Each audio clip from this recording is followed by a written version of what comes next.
서양미술사 정리 이렇게 돼 있는 것. 네. 자, 그럼 우리가 조금 서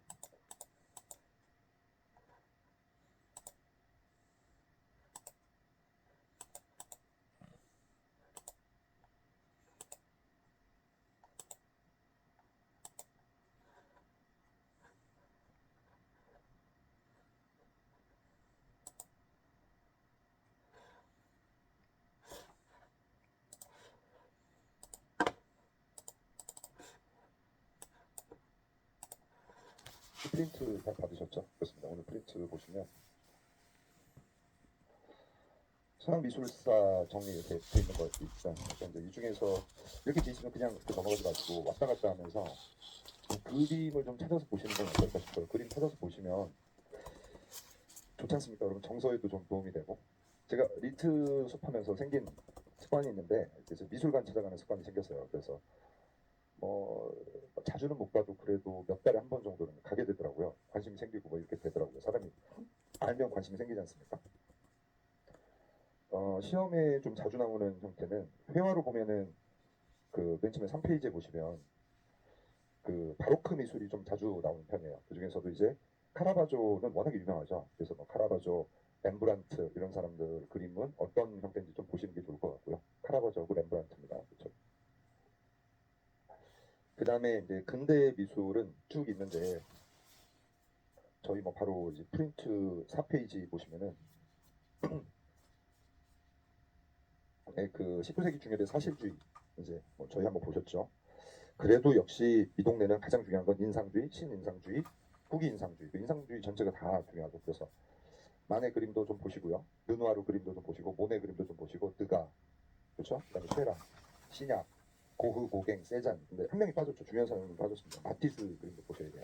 좋습니다. 그래서 여기 마티스 이렇게 좀 써놓으시면 되겠죠. 좋습니다. 그래서 그림 보시면 좋고 그 다음에 넘기셔서 사실 아르누보는 시험에 안 나왔거든요. 근데 이제 하도 유명한 사람이 있으니까 여기에 그 클림트 같은 사람 있죠. 구스타프 클림트 그림은 근데 뭐 요즘 어딜 가도 있더라고요. 뭐 카페 가도 있고 식당 가도 있고 뭐 이렇게 아시죠? 이렇게 여성이 뭐 금빛으로 돼 있어가지고 막 이렇게 막 안겨 있고 막 이런. 뭐.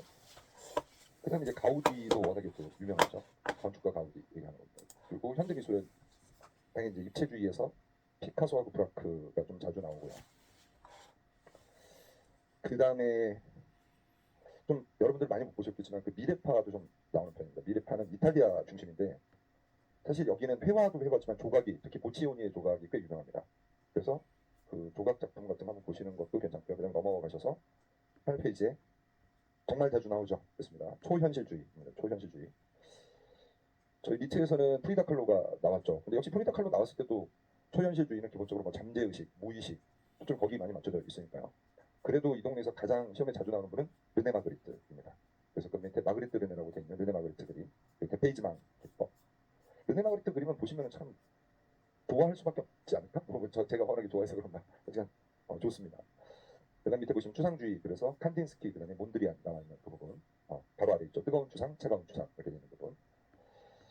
그다음에 추상 표현주의도 좀 조심해서 보셔야 되죠. 그래서 그 드리핑하는 거, 물감 떨어뜨리거나 물감 뿌리거나 뭐 이런 것들이 어떤 의미 가지고 있는지. 그래서 그 폴록이 꽤 유명하고요. 그 앞부분에 보면 디 비페라고 돼 있는데 디 비페는 추상 표현주의로는 넣기는 하는데 일단 미국 화가는 아니고 프랑스 화가고요.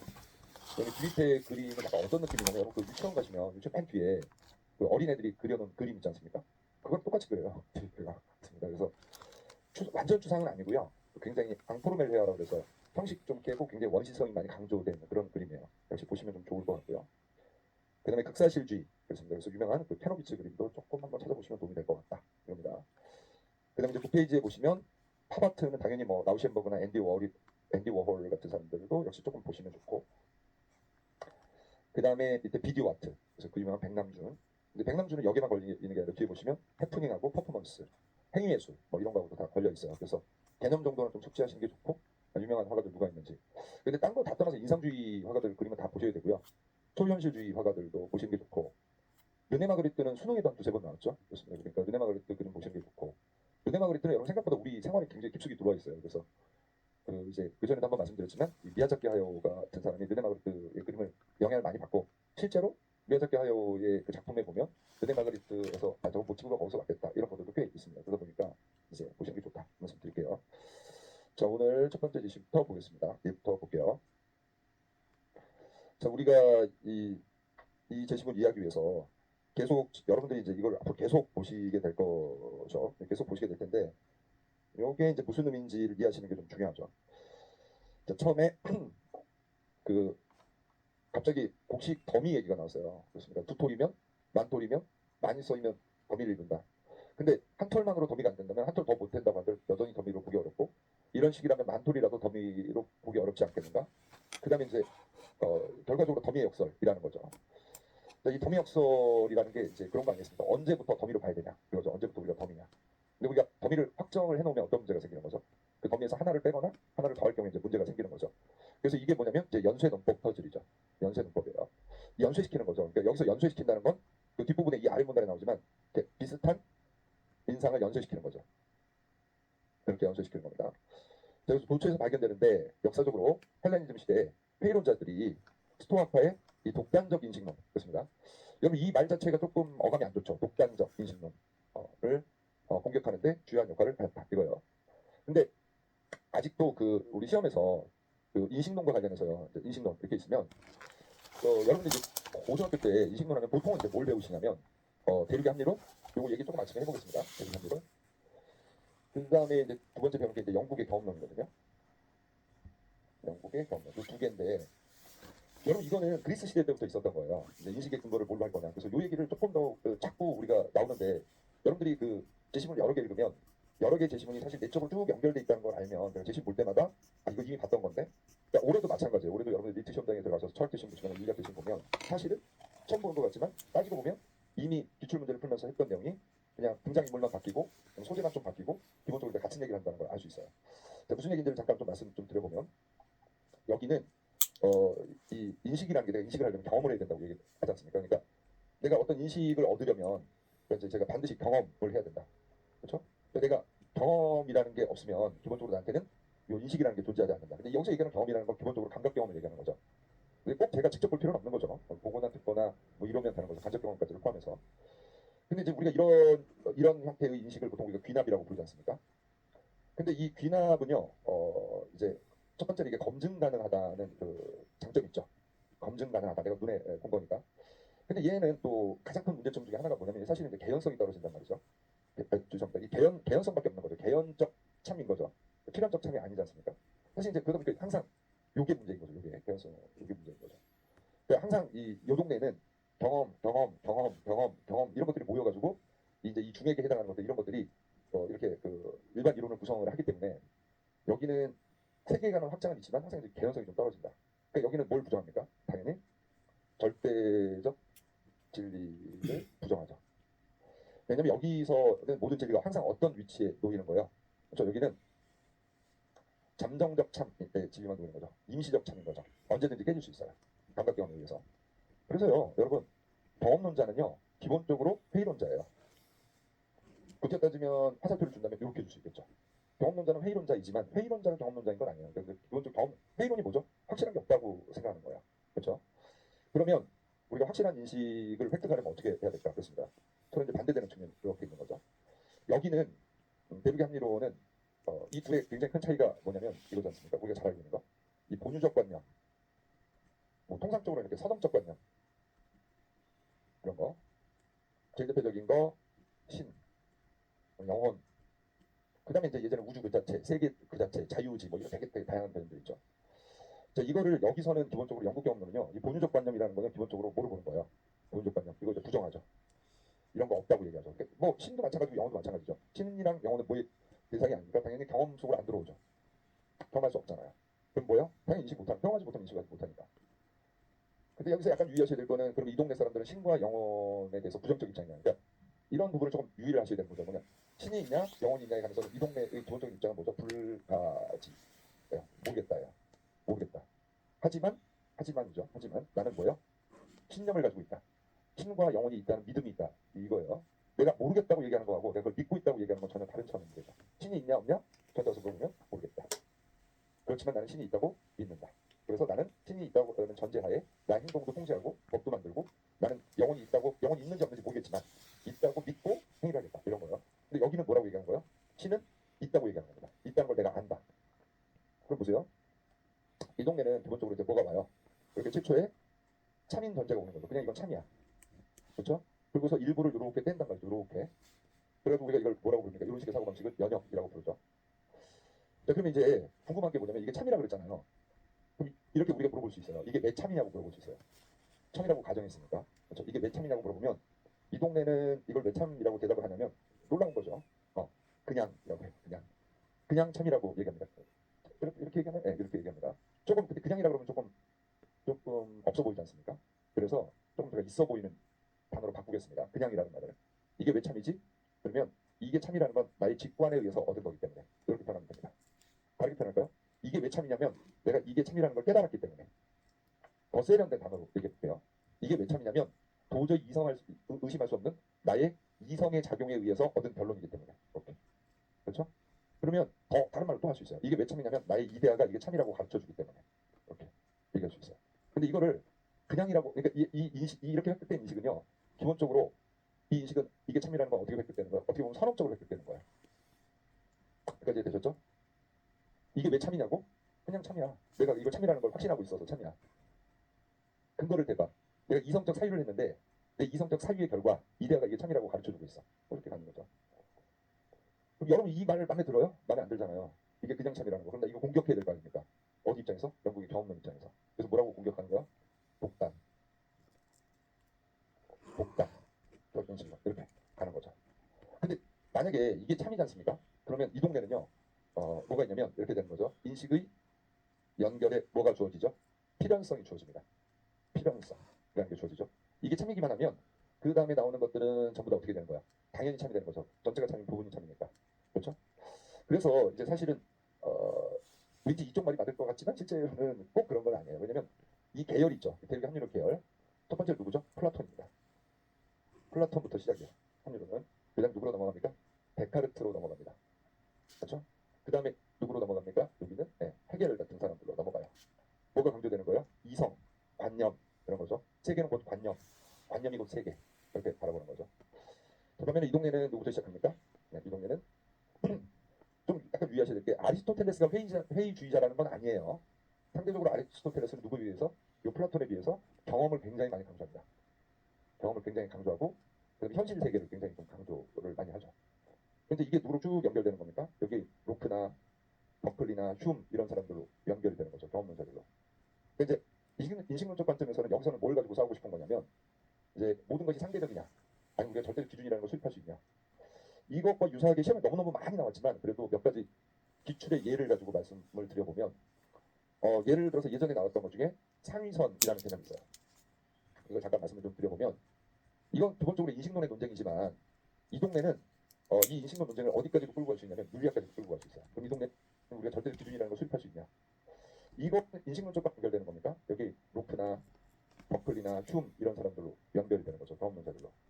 근데 이제 인식론적 관점에서는 여기서는 뭘 가지고 싸우고 싶은 거냐면 이제 모든 것이 상대적이냐 아니면 우리가 절대적 기준이라는 걸 수립할 수 있냐 이것과 유사하게 시험에 너무너무 많이 나왔지만 그래도 몇 가지 기출의 예를 가지고 말씀을 드려보면 예를 들어서 예전에 나왔던 것 중에 상위선이라는 개념이 있어요.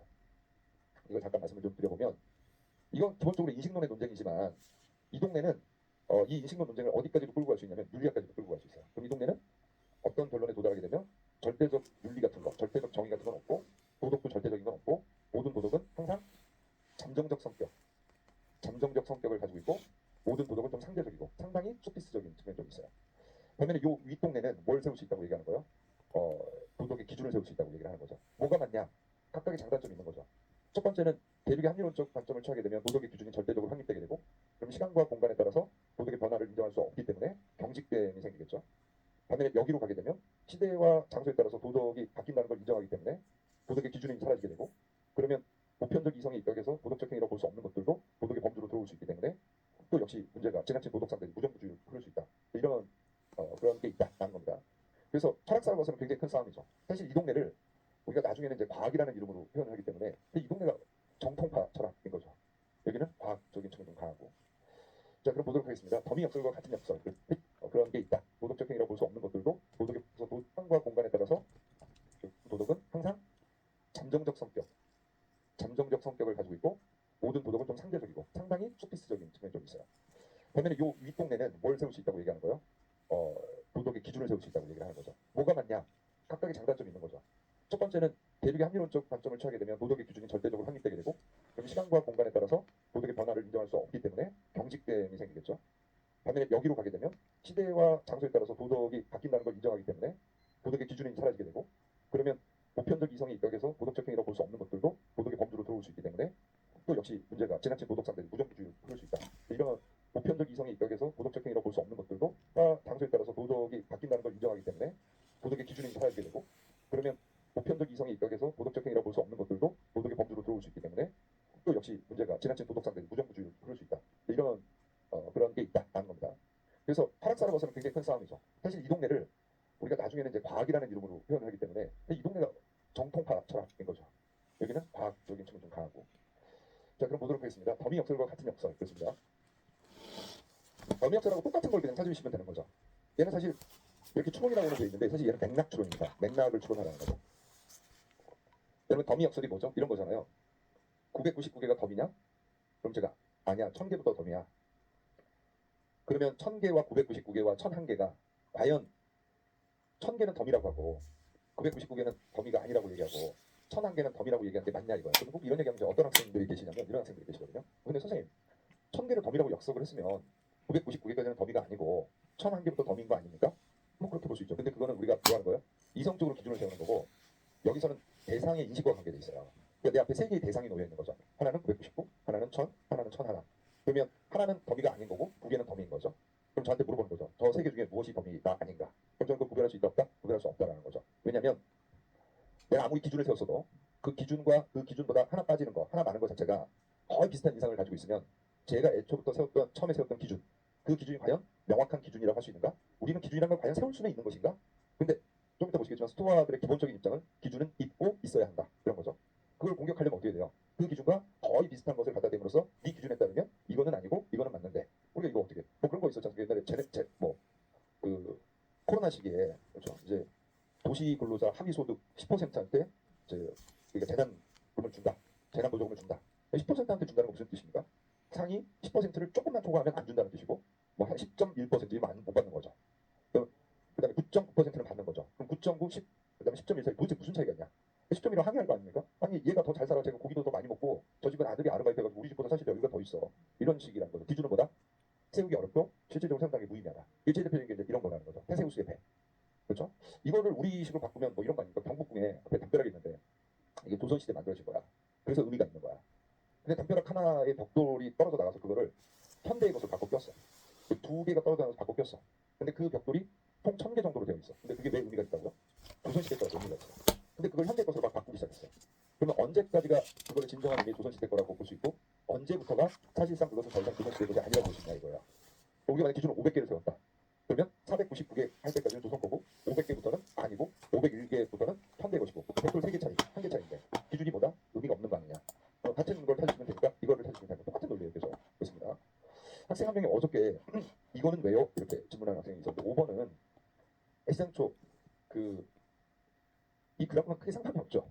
그렇죠? 그래서 여기 내가 매미를 노려오다 보니까 걔가 범아재미가 있고 범아재 까치 뒤에 장자가 겨냥했다. 그러니까 우리가 힘의 관계라는 거, 그다음에 자연에서의 먹이사슬이라는 게 항상 힘 뒤에는 더 큰 힘이 있고, 그렇죠? 내가 누구를 먹으려고 하지만 사실 본인도 얼마든지 남의 먹이가 될 수 있고, 뭐 이런 거를 단순하고 얘기하고 있기 때문에 거기가 멀다 볼 수 있습니다. 자, 이거고요. 그 다음 한번 보도록 하겠습니다. 첫 번째 줄이 굉장히 중요했죠. 스토아파에 따르면 그렇습니다. 스토아파에 따르면 잘 보세요. 이 감각 인상, 그러니까 이 인프레션이죠. 인프레션은 여러분 어떻게 얻는 거예요? 내 감각 인상이니까 내가 대상을 보면서 즉각적으로 느껴지는 게 인상이에요. 그 인상이 자 분필이 있어요. 그럼 내가 지금 이 분필에 대해서 뭘 가지고 있어요? 인프레션을 가지는 거야. 인상이야. 근데 이 분필이 이렇게 사라졌어. 그래도 내 머릿속에는 여전히 이 분필에 관한 기억이 있잖아요. 그걸 뭐라고 불러요? 관념이라고 불러요. 그러니까 인상은 항상 어떻습니까? 굉장히 또렷합니다. 근데 관념은 어떻게 되죠? 인상보다는 이제 훨씬 더 추상적이 되는 거죠. 근데 인상은 즉각적으로 사라지지만 관념은 굉장히 장기간 이어지고 그 인상과 관념 잘 구분하는 게 흉 같은 사람 잘 이해하는 데 굉장히 중요한 거예요. 자 볼게요. 인상이 뭐예요? 대상과 일치할 때 우리가 그걸 동의하면 지식이 성립한다. 자, 그러니까 뭐냐면 내가 얘에 대해서 받는 그 인상이라는 게 있잖아요. 인상이 대상 뭐 사과를 봤어. 근데 그 사과를 보면서 이것은 사과입니까? 그럼 내 눈앞에 보이는 사과, 내 눈에 들어오는 인상이 실제 사과라는 것과 일치하게 되면 그건 뭐야? 우리가 지식이라는 게 성립한다. 그러니까 뭐가 일치해야 된다? 인상하고 대상이 일치해야 된다. 그렇죠? 근데 좀 이따 뭐 말씀드리겠지만 999개의 이 더미하고요. 그다음에 1000개의 미랄 더미하고 1001개의 미랄 더미는요. 어떠냐면 인상으로 보면 이 세 개는 거의 비슷해요. 그렇죠? 근데 대상이라는 측면에서 보면 얘는 더미가 아닌 거예요. 이 두 개는 더미인 거고. 이해되셨죠? 그러니까 내가 이것은 더미냐 더미가 아니냐라고 이렇게 물어볼 때는 인상과 대상이 확실하게 일치할 경우에만 얘기를 해야 되는데 이 경우는 두 개는 더미고 한 개는 더미가 아니란 말이에요. 그게 뭐야? 대상이야 대상. 왜냐면 우리가 그렇게 약속했으니까 1000개부터 더미라고 하자. 그럼 얘는 더미가 아니야. 이 두 개는 더미야. 그러면 대상과 인상이 일치할 경우에만 지식이 성립한다 그랬는데 이 세 개의 인상이 어떻다는 거야? 구별이 안 돼. 구별이 안 됩니다. 근데 문제는 뭡니까? 우리 같은 일반인들, 범인들은 어떻게 한다? 여기 나왔죠? 불분명한 인상에도 동의해요. 그래서 우리가 억측을 한다. 이것도 덤이고 이것도 덤이고 이것도 덤인데 이렇게 한다는 거예요. 우리는. 하지만 누구는? 현자는 그런 짓 안 한다. 현자는 분명한 인상에만 동의를 하면서 지식을 얻는 거예요. 근데 이거는 어떻죠? 불분명하잖아. 그럼 어떻게 합니까? 덤이냐고 물어보면 여기 대해서 이 사람 뭐예요? 그냥 입을 다무는 거죠. 여기까지 이해되십니까? 동의하냐? 동의하지 않아요. 다시 현자, 스토아파들은 기본적으로 아직 이것만 딱 이해하시면 되는 거죠. 어떤 경우에 훈련을 한 사람, 철학적 훈련을 한 사람은 확실한 거에만 동의하고 불확실한 건 동의하지 않는다. 그러니까 그럼 확실한 게 뭐냐? 이거 확실한 게 뭐냐? 대상과 인상이 일치하면 확실한 거다. 그렇죠? 근데 우리가 대상을 지금 어떤 대상을 가지고 온 거예요? 이 대상을 범위라는 대상을 가져온 거죠. 그리고 내 앞에 세 개의 이 미랄 뭉치가 있는데 문제는 뭐냐면 이 세 개 중에 두 개는 덤이고 한 개는 덤이가 아니란 말이야. 이유는 뭐냐면 우리가 1000개부터 덤이로 하자고 약속했기 때문에. 그렇죠? 근데 이 세 개는 감각 인상으로 보면 어때요? 거의 비슷해. 그러니까 이 중에 뭐가 덤이냐고 물어보면 저희처럼 이렇게 훈련이 안 된 사람은 저거 같은데 이렇게 입을 한번 나불거리지만 현자는 어떻게 한다는 거예요? 그 어떤 것에도 왜냐면 분명하지 않으니까. 그렇죠? 그래서 현자는 분명한 인상에만 동의하면서 지식을 얻게 된다는 것이다. 까지 끊어주고 이에 대해서 회의론자들은 범위 역설처럼 각각의 인상을 구분할 수 없을 만큼 흡사한 인상으로 점차 대체하면서 분명한 인상에서 불분명한 인상으로 나가는 연쇄고리. 제 앞에 1000개의 더미를 갖다 놨어요. 그리고 이건 1000개야. 그러면 이것은 더미입니다. 그래, 알았어. 이건 더미야. 약속 다 했어. 그러면 어떻게 하는 거야? 거기서 하나를 딱 빼요. 그럼 어떻게 됩니까? 더미가 아닌 거거든요. 근데 문제는 뭐예요? 이전에 아무리 확실하게 1000개가 더미라고 우리가 인식을 하고 약속을 했더라도 거기서 하나를 빼면 사실 이 두 개는 거의 구분하기 어렵단 말이죠. 그러면 하나 뺀 거는 더미가 아니라고 얘기해야 되는데 그렇게 얘기하면 어떻게 됩니까? 대상과 인상 사이에 확실한 이 인식의 구별이 생기지 않게 되잖아요. 그럼 거기는 지식이 성립할 수 없다고 해야 되는 거죠. 여기까지 보셨으면 좋겠습니다. 자, 그다음 볼게요. 그리고 나서 여기가 아주 하이라이트 부분인 거죠. 그렇죠? 여기가 하이라이트 부분인 거예요. 왜 하이라이트냐면 모든 명제는 참 아니면 거짓이다 라는 배중률을 스토아파는 철저히 적용했습니다. 철저히 적용했다. 그렇죠? 여러분 그 스토아파는 자 어떤 명제가 있어요. 명제는 이겁니다. 이것은 덤이이다. 이것은 덤이이다. 이런 명제가 있으면 저는 여기 할 수 있는 대답은 두 개밖에 없어요. 뭐냐면 T냐 F냐 이거밖에 없다고요. 근데 더미 역설에 따르면 더미가 세 개가 있어. 하나, 둘, 세 개가 있어. 근데 이 세 개 중에 거의 비슷해. 이 세 개가 거의 비슷해. 근데 하나는 999고 하나는 1000이고 하나는 1000 하나란 말이에요. 그렇죠? 그럼 원래는 제가 어떻게 대답할 수 있어야 되냐면 예를 들어서 이게 999야. 이것은 덤입니까? 이것은 덤이다는 거짓. 이것은 1000개예요. 그럼 이거는 덤이다는 참. 이건 1001개예요. 그럼 이거는 덤이다는 참이 되죠. 근데 문제는 뭐야? 이 세 개가 인상이 너무 유사해요. 그러면 대상하고 인상 사이에 제가 확실하게 구분이 될 때만 제가 입을 떼고 거기에 대해서 동의해야만 그래야만 제가 스토아파의 전통을 지키고 제가 현자라고 얘기할 수 있는. 왜냐면 제가 바보가 아니다. 바보는 어떻게 한다? 이게 덤이야? 그렇죠. 뭐 이렇게 한다. 이게 덤이냐? 그렇죠. 뭐 이렇게 한다는 거예요. 하지만 현자는 그렇게 하지 않는다. 그렇습니다. 그러면 이 두 개의 원칙을 동시에 가져가게 되면 자 세상의 모든 명제는 반드시 대중률. 대중률이라는 건 뭐냐면 내가 언제나 항상 참고지 판단할 수 있다는 뜻이에요. 근데 이 상태에 놓이게 되면 어떻게 됩니까? 바로 모르겠다고 대답하면 됩니까? 안 됩니까? 스토아파 뭐가 뭔지 모르겠다 이렇게 대답하면 됩니까? 안 됩니까? 안 되죠. 왜 안 됩니까? 창조는 거짓이라며. 모르겠다면 누가 할 수 있는 대답인 거예요? 회의주의자가 할 수 있는 대답인 거지. 모르겠다 그럼 회의주의자가 돼요. 이게 뭔지 이게 덤이고 이게 덤이가 아닌 것 같다 그러면 어떻게 됩니까? 아는 것만 진술한다는 원칙에 위배됩니다. 현자가 하면 안 되는 행동을 하게 되는 거죠. 모르겠다고 대답해도 안 되고요. 이 세 개 중에 뭐가 덤인다고 안다고 대답해도 안 돼요. 안다고 대답하면 뭐가 되고 불분명한 굉장히 유사한 인상에 대해서 내가 이것은 덤이고 이것은 덤이가 아니고 이렇게 얘기하는 거기 때문에 기준은 중요하지 않아. 감각 인상이 중요한 거야. 다시 현자는 어떻게 된다고요? 눈으로 봤을 때 유사하고 비슷한 감각 인상을 가지고 있는 것에 대해서는 함부로 대답하면 안 돼. 왜냐면 불분명하니까 이게. 분명하지 않으면 대답하지 마. 이거예요. 그럼 입을 다물어야 되나? 입을 다물어도 안 돼. 왜요? 모든 명제는 참 아니면 거짓이라며. 그럼 넌 참 또는 거짓이라고 얘기를 해야 된다는 거죠. 여러분 그 배중률 배우셨죠? 배중률. 추리논쟁 시간에. 우리가 그 수론 논리에서 보통 배우지 않습니까? 제일 대표적인 게 뭐 이런 거 아닙니까? 명제가 두 개가 있어. 그렇죠? 근데 한 명제는 뭐냐면 그 사람의 키는 170보다 크다야. 이렇게 하는 거죠. 근데 한 명제는 뭐냐면 그 사람의 키는 190보다 작다야. 그렇습니다. 그러면 그 명제 두 개의 명제는 어떻게 됩니까? 동시에 참이 될 수 있죠. 그렇죠?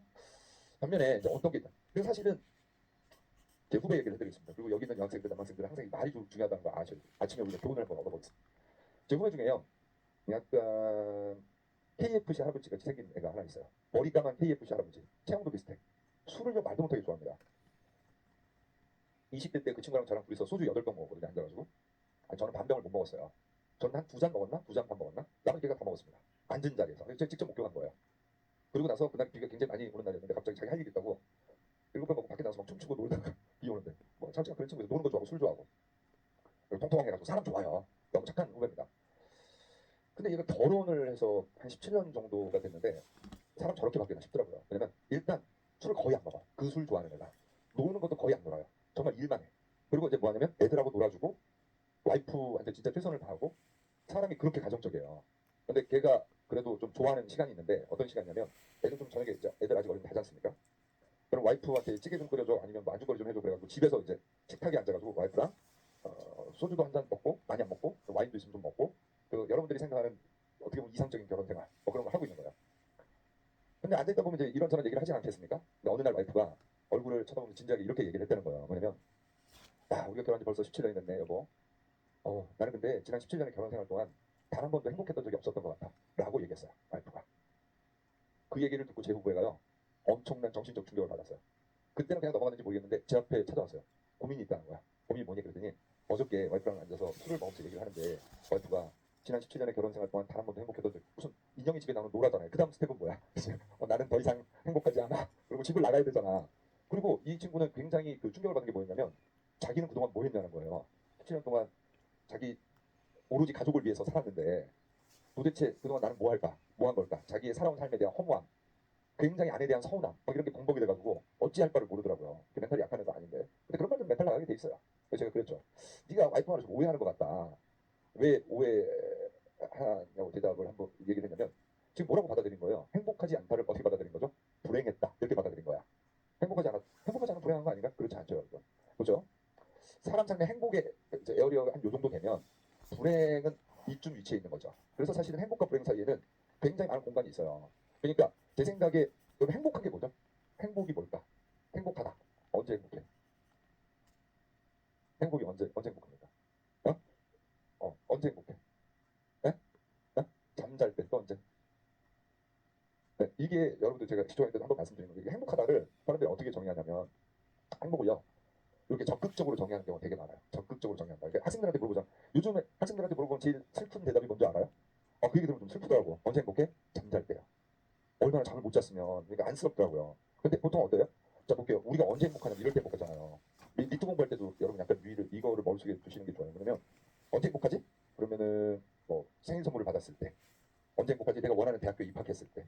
언제 행복하지? 그러면 내가 원하는 로스쿨에 입학했을 때, 변호사 시험에 합격했을 때, 사랑하는 사람을 만났을 때, 결혼했을 때, 내 첫째 아들이 태어났을 때, 뭐 이렇게 행복을 정의한단 말이에요. 근데 이러면 내 인생을 이렇게 행복을 정의하면 요 나머지 공간들 있잖아요. 이 공간들이 훨씬 크거든요. 이렇게 하면서 행복이 어떻게 와요? 이렇게 순간순간 오잖아요. 스팟으로 오게 되잖아요. 그러니까 인생은 대체로 어떠냐면 인생이 대체로 행복하지 않게 돼요. 이 순간은 행복하지만 나머지는 행복하지 않은 거죠. 근데 러셀이라는 사람이 그 행복을 이렇게 정의하면 안 된다. 행복을 어떻게 정의해야 되냐? 행복을 어떻게 정의한다? 소극적으로 정의하는 겁니다. 소극적으로 정의한다. 행복을 어떻게 정의할 수 있어요? 행복은 불행하지 않으면 행복한 거다. 이렇게 얘기를 했거든요. 그러면 이제 우리 인생에 불행한 순간이 뭐 있을까요? 사랑하는 사람을 잃었을 때, 점수가 나쁜 점수가 나왔을 때, 원하는 대학에 입학하지 못했을 때, 내가 아팠을 때, 뭐 이렇게 불행한 순간들이 있지 않습니까? 근데 그런 것들도 행복이 저렇게 적극적 행복이 순간순간 오듯이 불행도 그렇게 와요. 그리고 나머지 순간들, 이 나머지 순간들은 불행하지 않은 순간이니까 불행하지 않으면 어떻게 되는 겁니까? 러셀에 따르면 불행하지 않으면 행복한 거거든요. 근데 이런 정의를 가지게 되면 우리가 어떻습니까? 인생이 대체로 행복해질 수 있죠. 제가 갑자기 이 말씀을 드리냐면 학생들이 그 리트 공부를 하지 않습니까? 그럼 특히 스터디 같은 걸 하지 않습니까? 그럼 자기의 공부에 초점을 자꾸 어디에 맞추냐면 그렇게 하지 말라 그러는 데 자꾸 나는 오늘 몇 개 맞아서 이 개수에 초점을 맞춰요. 여기에 초점 맞추시거든요. 근데 그 개수가 참 어떻게 보면 의미가 없는 게 이게 여러분들 가끔가다 학생들이랑 이렇게 상담하고 이렇게 얘기하다 보면요. 얘가 정신이 있나 없나 이런 생각이 들 때가 있는 게 전날 예를 들어서 스터디를 봤는데 전날에 예를 들어서 한 23개 정도 맞았어. 다음날 다음 주에 스터디를 했는데 20개를 맞았어요. 그러면 3개가 떨어진 거잖아요. 근데 전년도 전주에 봤던 건 평균이 23개였어. 다음 주에 봤던 건 평균이 15개였어. 만약 가정을 그렇게 하면.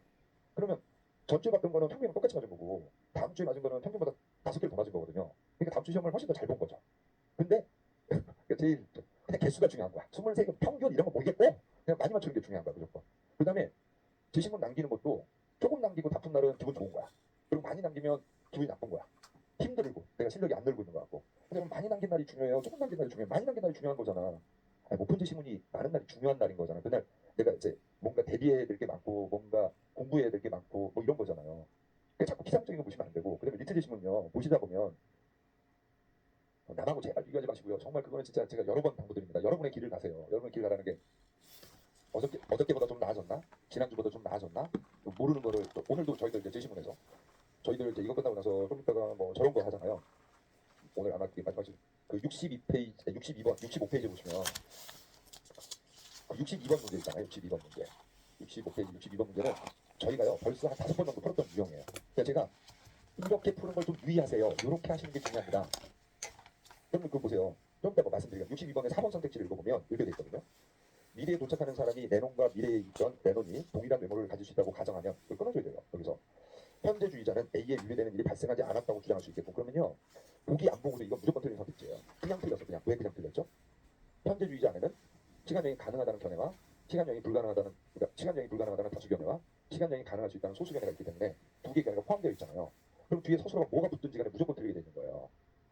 현재주의자는 시간여행이 가능하다. 여기 똑같이 이런 일이 발생하지 않는다? 그래도 틀려. 발생한다? 그래도 틀려. 이유는 뭐예요? 현재주의자 안에 서로 변론을 달리하는 두 개의 견해가 병존해 있기 때문에 어떤 소설가 붙건 간에 틀리게 되거든요. 근데 이거 우리가 그전에 봤던 내적자연, 외적자연 그리고 뒤에 붙여나가는 거야. 포함 단계를 이용한 선택이 계속 반복되고 있어.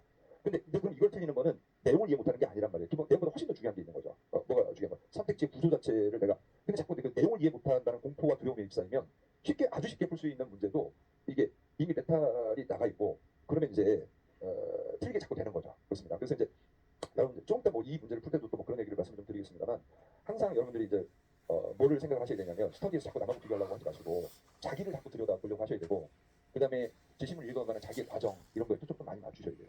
자, 뭐 일단 한번 보겠습니다. 여기. 자, 그러니까 배중률이라는 개념이 되죠. 배중률을 제가 지키게 되면 어떻게 되죠? 이거예요. 배중률을 그대로 지키잖아요. 그럼 저는 항상 참 또는 거짓이라고 얘기할 수 있어야 돼요. 그게 중요한 포인트야. 다시요. 모든 명제는 참 아니면 거짓. 모든 명제는 참 아니면 거짓. 이게 무슨 뜻이냐면 내 앞에 어떤 명제가 놓이든 간에 나는 이 명제에 대해서 참이다 거짓이다 항상 얘기해야 돼요. 이것은 범인가? 그렇다. 예. 이것은 아니. 이것은 범이다. 에 관해서 제가 뭘 할 수 있다고요? 항상 참 거짓 판단할 수 있어야 된다고. 이해되셨죠? 그렇지? 근데 또 하나 지켜야 될 게 있어요. 뭐죠? 확실한 인상에만 동해라. 그거야. 근데 내 앞에 범인 3개가 있어. 그러면 배중률에 따르게 되면 어떻게 됩니까? 이것은 범이다. 그렇다. 이것은 범이다. 아니다. 이것은 범이다. 아니다. 이렇게 해야 돼. 근데 두 번째 원칙. 너 확실한 거에만 동의해. 이것은 범이다. 가만히 있어야 돼. 왜? 확실하지 않으니까. 그렇죠? 이것은 범이다. 또 입 닫고 있어야 돼요. 그렇죠? 그러면 입을 닫으면 끝나? 안 끝나. 왜? 입을 닫으면 회의주의자야. 잘 모르겠다는 걸 인식하는 거랑 마찬가지이기 때문에. 그렇죠? 자, 보겠습니다. n은 적은가, n 플러스 1은 적은가 라는 연쇄 형식의 질문에 대해서 스토아의 답은 얘가 일정 횟수 계속된 다음에 어느 시점에서부터는 아니오. 만약 n이 적은가, 내 답이 예이고 n 플러스 1은 적은가, 내 답이 아니오라면 바로 그 n이 적은지 적지 않은지를 가르는 기준점이 된다. 이렇게 풀어주시면 되겠죠? 그리고 여기서 결과적으로 자, 이 스토아파는요, 뭐가 있냐면 이게 되게 기준점이라는 게 있다. 그리고 있어야 한다. 기준점은 어떻다? 있다. 그리고 있어야 한다. 그래야만 배중률이라는 게 성립하는 거죠. 근데 다시 위로 넘어가 볼게요. 위로 뭐라고 했을까? 감각 인상이 대상하고 일치한다고 동의할 때 지식이 성립된다. 그 다음에 뭐라고 했죠? 현자는 불명한 인상에만 동의한다. 이거예요. 그럼 이 기본적인 룰을 지키고 배중률을 지키게 되면 제가 이러지도 못하고 저러지도 못하는 상황이 나오게 된다. 이거예요. 자, 그 다음에 여기 그런데 수학파들은 아는 것만 진술한다는 원칙을 지켰다. 아는 것만 진술한다. 지식이 성립되는 것만. 자, 그러니 모른다고 대답하면 그것은 자신의 무지를 안다는 것을 의미한다. 그렇습니다. 근데 이 상황은 지금 어떤 거냐면 아는지 모르는지도 모르겠는 거예요. 이게 덤인가 덤이가 아닌가가 확실치 않은 상태이기 때문에 안다고도 말하기 어렵고 모른다고도 말하기 어려운 상태가 되는 거죠. 앞서 보았듯이 암, 곧 지식은 그죠. 분명한 것에 동의한다. 그렇습니다. 그러니까 여기 분명한 거예요. 인상에 동의하는 거죠. 분명한 인상에 동의해요. 성립함으로 인식된 것은 분명하고 분명한 거와 또한 인식되는 경우가 있다.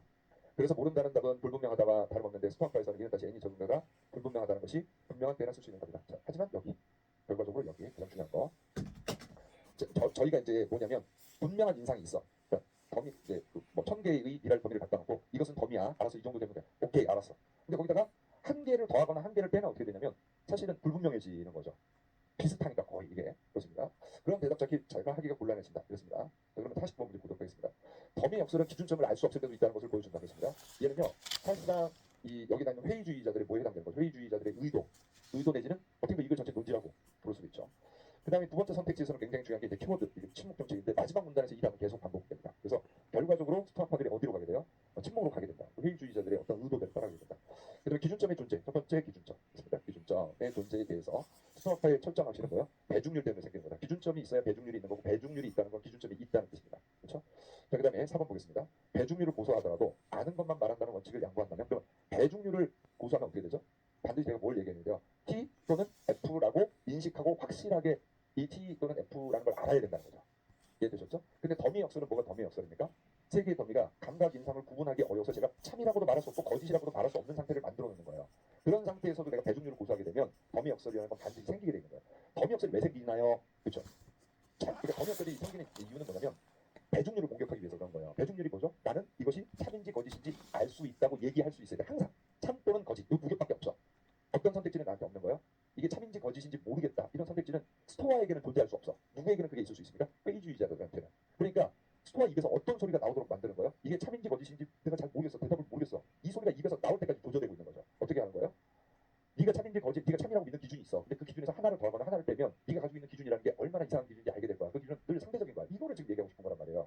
그렇죠? 그러니까 스토아파가 배중률을 고수하기만 하면 배중률이라는 게 있기만 하면 무조건 동력성이 생길 수밖에 없는 거죠. 왜? 기준은 배중률이 뭐야? 기준이야. 근데 지금 스토아 이 회의주의자들이 하려고 하는 게 뭐야? 그 기준에서 굉장히 감각적으로 구분하기 어려운 하나를 더하거나 하나를 빼주는 거죠. 그래서 그 기준 자체가 어떻게 해요? 모호하도록 만드는 거죠. 그러면 배중률을 유지할 수도 없고 배중률을 버릴 수도 없고 배중률 버리면 어떻게 돼요? 스토아파가 아닌 거예요. 그래서 배중률 유지하면 어떻게 됩니까? 이 감각 인상, 비슷한 감각 인상을 가지고 분명한 것에만 동의한다는 기본 원칙을 깨도록 만드는 거. 그건 또 스토아파가 아닌 거죠. 현재가 아닌 거고. 그런 상태를 만들겠다는 겁니다. 그래서 얘는 근거가 없는 문제입니다. 쉽지 않은 문제고 하단 문제입니다. 자, 스토아파에서 받아들이기 어려운 것을 그렸습니다. 첫 번째 거, 두 번째 거, 세 번째 거, 다 네, 기준이 있다. 그 다음에 어떻게 됩니까? 기준 자체가 어떻게 해요? 모호하도록 만드는 거죠. 그러면 배중률을 유지할 수도 없고 배중률을 버릴 수도 없고 배중률 버리면 어떻게 돼요? 스토아파가 아닌 거예요. 그렇죠? 배중률이 있어요. 그렇죠? 그러니까 스토아파가 배중률을 고수하기만 하면 배중률이라는 게 있기만 하면 무조건 동력성이 생길 수밖에 없는 거죠. 왜?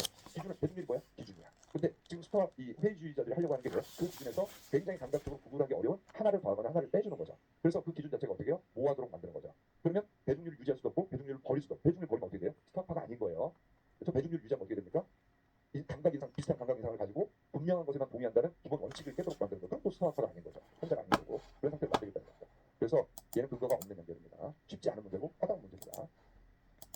스토아파에서 받아들이기 어려운 문제입니다. 첫 번째 거, 두 번째 거, 세 번째 거, 다 네, 기준이 있다. 그 다음에 알 수 없으면 이거 단순 대진술이죠. 얘하고 얘도 거의 단순 대진술이에요. 그렇죠? 이거는 n이 적음이 불분명할수록 네, 알 수 없으면 이것도 어려운 것을 그렸습니다. 첫 번째 거, 두 번째 거, 세 번째 거, 다 네, 기준이 있다. 그 다음에 알 수 없으면 이거 단순 재진술이죠. 얘하고 얘도 거의 단순 재진술이에요. 그렇죠? 이거는 n이 적음이 불분명할수록 n 플러스 1. 이거 틀렸죠. 여기는 이거 올바로 바꾸려면 어떻게 해야 됩니까? 이런 식으로 바꿔야 되죠. 무엇이 분명해도 n 플러스 1은 어때요? 불분명할 수 있다. 이렇게 바꿔야 돼 위치를. 그러니까 이거에서 가장 강조하는 게 뭐야? 우리가 분명한 기준이라는 걸 가지고 있더라도 그렇죠? 하나를 더하거나 하나를 빼므로써 감각 인상은 언제든지 네가 아무리 확실한 기준을 가지고 있더라도 그 기준은 언제든지 불분명한 기준이 될 수 있다. 이게 그래서 얘기하고 싶은 거잖아요. 그러니까 불분명해도 분명해진다가 아니라 분명하더라도 그게 언제든지 불분명해질 수 있다. 역전으로 가야 되죠. 비례관계 잘못 설정된 겁니다. 되셨죠? 그래서 얘는 근거가 없는 추론에 해당된다. 이렇게 볼 수가 있겠습니다.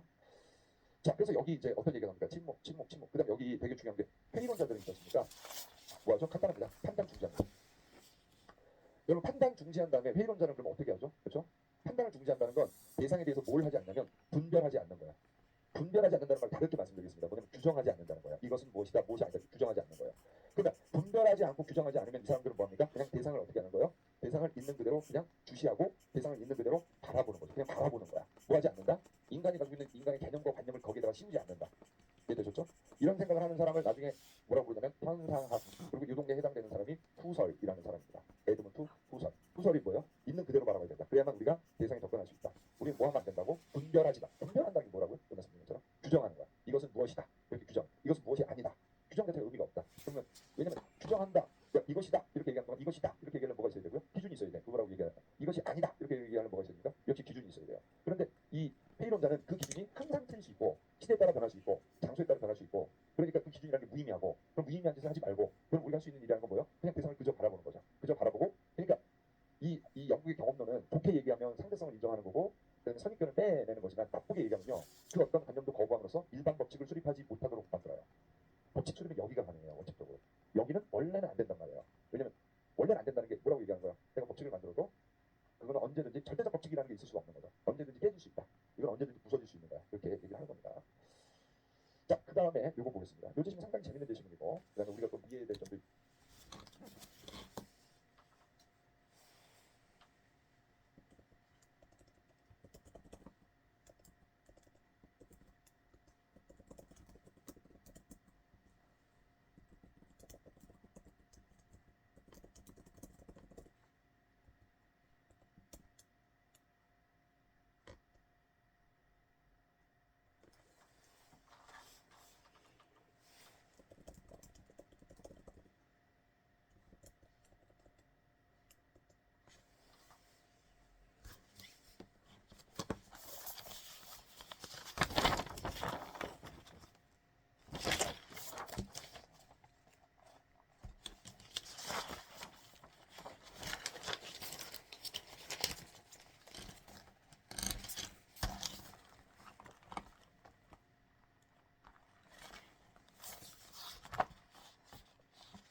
이렇게 얘기하는 겁니다.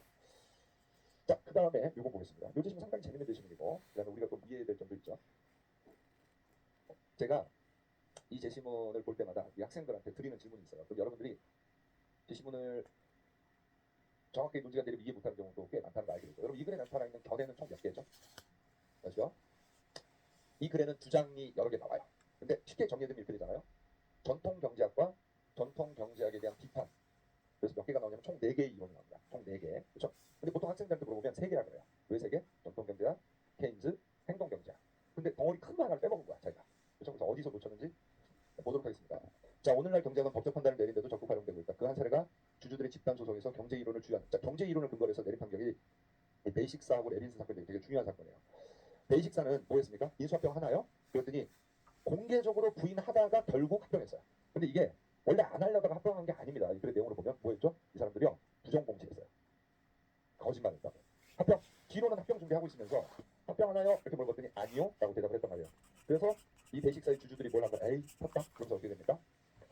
합병 발표 이전에 주식을 처분했어요. 근데 그 사람들이 뭐라고 얘기합니까? 베이식사가 부인을 해가지고 내가 아주 큰 손실을 입었어 라는 건 합병 이후에 이 주식이 어떻게 됐다는 얘기입니까? 엄청나게 올랐다는 뜻이에요. 이해되셨죠? 그래가지고 집단소송을 제기했어요. 원고 측과 피고 측 사이에 뜨거운 논쟁이 오간 끝에 미국 연방대법원이요. 이제 얘네들의 입장이 되게 중요한 거죠. 원고의 손을 들어줬다. 그래서 그러면 주주들이 이긴 겁니다. 베이식사 돈 받아냈다는 얘기예요. 그렇죠? 자, 당시 경제학에서는 사실 이걸 전체로 보면 뭐 가장 중요한 부분은 이 부분이고요. 저보고 문제 내라고 그랬지 않습니까? 저는 따로 없어요. 무조건 여기서 냅니다. 여기서. 근데 여기서 내면 제 생각에는 꽤 어려운 문제가 나올 것 같아서 출제자가 상대적으로 좀 쉽게 내려고 이 부분을 안 낸 것 같아요. 이 부분 굉장히 중요한 부분이니까 이 부분은 설명 좀 더 자세히 드릴 거예요. 자, 첫 번째 보겠습니다. 그리고 여러분 이거 이런 거 진짜 드리고 싶은 얘기가 있어요. 뭐냐면 애들이 이거 읽지 않습니까? 그럼 이거 쭉 읽었다고 읽어보세요. 이해 안 되는 거냐? 그냥 이해. 첫 번째 뭐야? 사람들은 기업의 진정한 가치를 염두에 두고 주식 투자를 하고 하며 해당 기업의 진정한 가치에 관한 모든 정보는 주가에 반영되므로 기업의 진정한 주가 가치와 주가를 일치한다 이렇게 돼 있잖아요. 그러면 주장의 한계가 아닌 거잖아요. 물론 크게 보면 하나지만 이게 주장이 연쇄돼 있지 않습니까? 근데 여러분 한 여기나 여기쯤 읽으면 기억 안 나잖아. 뭐라 그랬지? 위에 가서 다시 다 읽잖아요. 근데 그걸 어떻게 해요? 쭉 읽는다고. 그러지 말라고 제가 여러 번 말씀드리잖아요. 하나의 주체가 사실상 여러 개의 주장을 하는 경우에는 그 주장의 내용이 몇 개고 핵심이 뭔지를 저희가 이렇게 이해할 수 있어야 돼요. 그러니까 어떻게 된다? 첫 번째, 사람들은 기업의 가치를 염두에 두고 주식 투자를 한다. 이게 첫 번째 주장이고, 두 번째 주장은 뭐냐면 가치에 관한 모든 정보는 주가에 반영된다. 이게 두 번째 주장인 거고, 그렇죠? 그 회사가 어떤 가치를 가지느냐에 관한 정보들이 많아. 거기서 신약 개발했다, 인수합병된다, 뭐 대표이사가 배임했다. 그게 언제나 주가에 반영된다. 그리고 세 번째는 뭐예요? 세 번째는 그러니까 가치와 주가는 일치한다. 이렇게 된단 말이에요. 그러면 당연히 어떻게 돼요? 주가만 가지고도 투자 결정을 한다는 게 상당방법인 거지 사실. 사람들은 가치에 투자한다. 그런데 가치와 주가는 일치한다. 그러므로 사람들은 주가만 보고 투자한다. 이렇게 맞단 말이에요. 그러면 당연히 50번의 4번은 틀린 거거든요. 인수합병을 부인한 공시를 보았던 주식 투자자들이 그동안 공시 자료를 근거로 주식 투자를 해봤다는 사실을 입증되어야 한다. 아니라고 써있잖아요.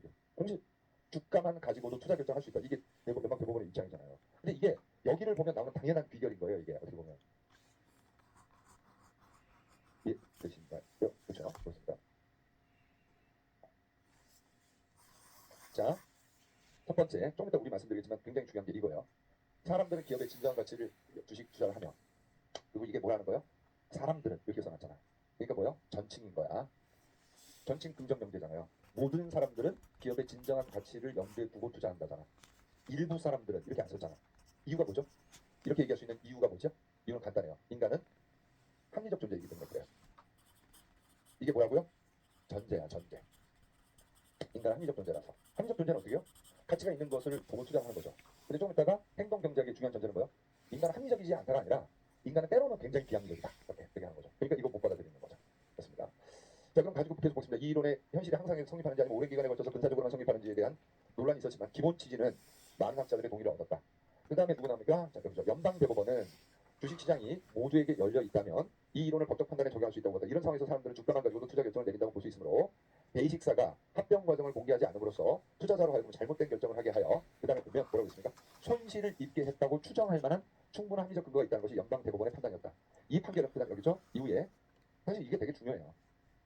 부정공시 관련 집단 소송에 뭐가 됐습니까? 판단 기준이 됐어요. 근데 미국이랑 영국은 이런 특성이 있죠. 어때요? 판례가 나오면 그 판례가 뭐가 된다고요? 법처럼 작동해요. 법처럼.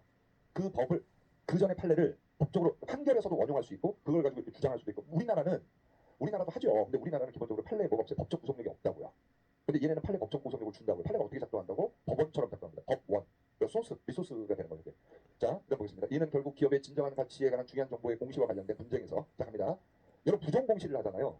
그럼 제가 피해 여부를 입증해야 되는데 입증할 필요가 없게 되는 거예요. 이 판례 때문에. 자, 그럼 우리가 조금만 더 우리 시험에서 여러분 자주 나오는 주제 중에 뭐가 있냐면 민사상 손해배상 그다음에 여러분들 추리논 중에서 법률 출연하셔야 되니까 민사상 손해배상 그다음에 이제 행정법이나 헌법에서의 국가배상 이런 것들이 있지 않습니까? 그 손해배상 얘기에 관한 얘기를 잠깐 한번 해보도록 하겠습니다. 자, 우리나라 같은 경우에는 손해배상을 민법 750조에 두고 있는데 민법 750조에 뭐라고 되어 있냐면 고의 또는 과실로 이렇게 돼 있어요. 그 다음에 여러분 그게 좀 재밌는 게 고의 또는 과실로 이러면 고의하고 과실을 어떻게 한다는 거야? 똑같이 취급한다는 거야. 고의냐 과실이냐 하나가 안 중요하다는 거예요. 그럼 자 볼게요. 손해배상의 구조를 보겠습니다. 그리고 가장 중요한 게 뭔지 한번 보세요. 손해배상에는 누가 있죠? 원고가 있겠죠. 그 다음에 피고가 있겠죠. 근데 원고는 기본적으로 뭘 하는 거예요? 내가 손해배상을 청구한다는 건 내가 뭔가 위법한 행위를 당했다는 거예요. 그러니까 이 사람은 뭐가 되고요? 이 사람은요 피해자가 됩니다. 피해자. 그리고 이 사람은 뭐가 돼요? 이 사람은 가해자가 돼요. 그렇죠? 그리고 이거를 채권 채무라는 관계에서 보면 만약 이 사람이 승소하게 되면 이 사람 뭐가 되냐면 채권자가 되고요. 그렇죠? 그래서 이 사람 뭐가 돼요? 채무자가 되겠죠. 나중에 돈 갚아야 되니까. 그렇죠? 자, 그러면 손해배상이라는 게 어떤 경우에 성립하는지 보겠습니다. 첫 번째는 뭐냐면요. 이 가해자에게 뭐가 있어야 되냐면 1번 고의 또는 과실이 있어야 돼요. 결론적으로 뭐냐면 고의도 없고 과실도 없으면 특별한 그 규정이 있어요. 무과실 책임을 묻는 그런 그 손해배상 책임 규정들이 있거든요.